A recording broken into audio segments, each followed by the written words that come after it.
So on this trip, unfortunately it's hard to hear what I'm saying right now because of the wind. But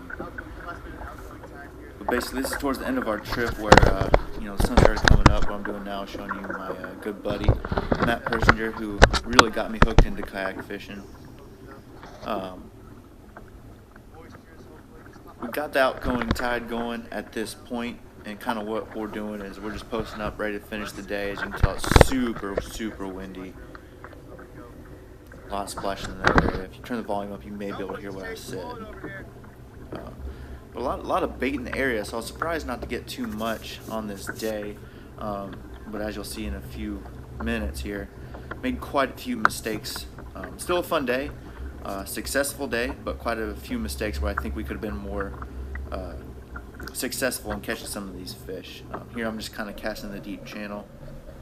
But this is actually early, about an hour earlier. You can hear him talking to my buddy Matty P. We were back in the creeks a little bit, and then just looking somewhere to go, kind of stretch our legs for a minute. You look at the current; it's whipping pretty good back there.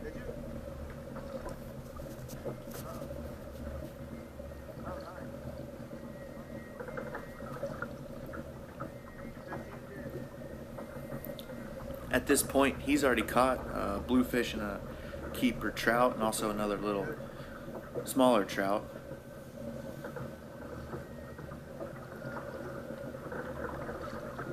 And here I'm just going to paddle up this oyster bar, kind of get out, kind of cast into the deep channel there. And kind of one of my mistakes that you'll see coming up. The channel is pretty busy throughout the day. I didn't think it would be.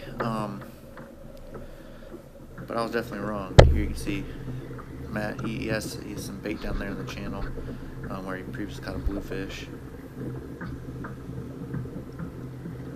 And then here in a moment you'll see just only one boat, but beautiful place. Looked very fishy at the time. I just think there was a lot of traffic in the area. Fish generally didn't like to be there. I just think it was too steep of a drop there.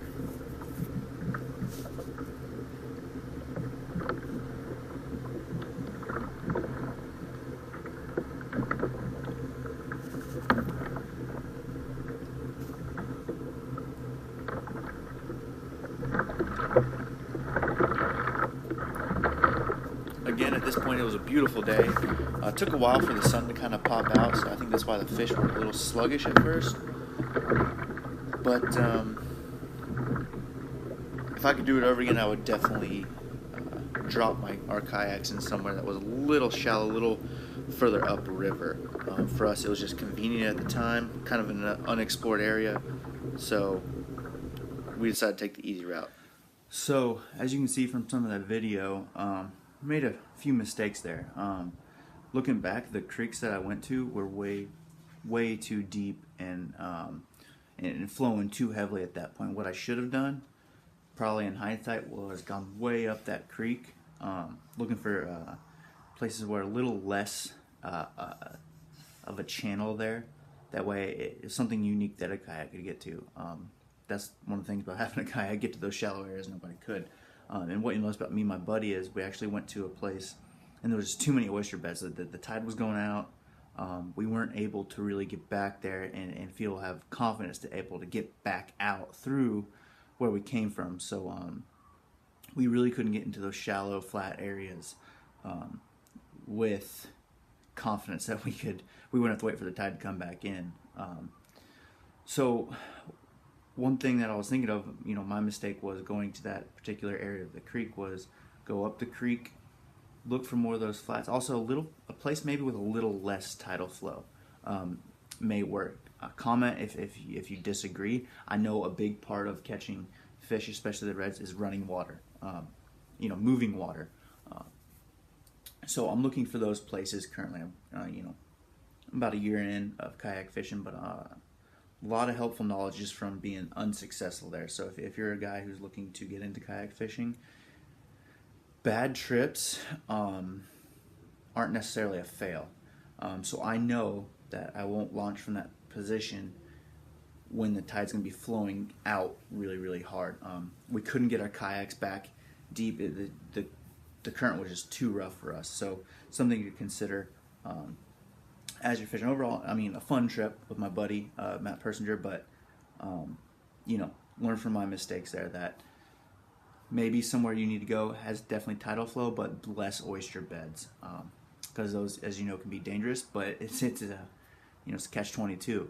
I definitely want oyster beds for cover for those fish, but you want them to where you can spot them and aren't worried about getting back out from the current from them.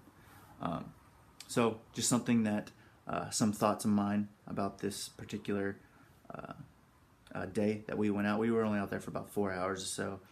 Caught a couple bluefish and a couple trout, but fun day, but definitely some learning points there in terms of getting back into the creeks. I think next time I'm going to try some areas more towards north of Jacksonville, less St. Augustine. I've noticed most places in St. Augustine have just so many oyster beds that sometimes it's difficult to get back in those creeks. And for me, I don't have 12 hours a day to go fishing. Usually, it's 4 or 5 with my job, but